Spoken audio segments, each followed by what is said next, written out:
Hi guys! Welcome to my vlog. So, andito tayo sa karinderya ngayon guys kasi sarado yung mall na pinagtrabahoan ko guys. So, after ng simba namin, dito kami kumain ng tanghalian guys. So, dito rin ako nagtrabaho dati guys nung bago kong dumating dito sa Canada. Ayan guys, ang dami nilang tinda ngayon. Tsaka nakita ko dito yung owner guys, yung may-ari ng tindahan. Ito yan si Kuya Rick, ayan. Tapos yan naman si Ate Irma, yung may-ari ng tindahan. Tsaka dito yung mga dating kasama ko, si Kuya. Tsaka si Ate Amy, yung kasama ko dati sa ano guys, sa Bernardo. So ito yung mga ulam nila guys, may pansit, barbecue, may humba din sila dito guys. May galunggong. Ikaw muna sa vlog ko. Hello. Iba-vlog ko. Okay lang.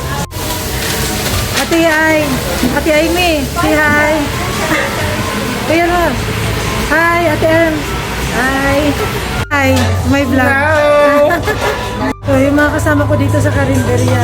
So, matagal ako hindi dito nag-duty kasi busy na rin ako sa doon sa downtown. So, doon na ako sa sa New Woods, doon sa kay Kuya Bernard. So, dito kami ngayon sa karinderya. Galing kami sa simba, so dito kami dumiretso kasi nagutom. Ay, lote.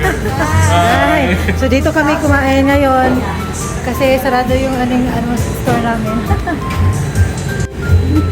Karyo ka pa. Gusto kumain matamis? 60-90 po. Sige po ate. Nandoon yung kutsara tinidor ko ya. Mark.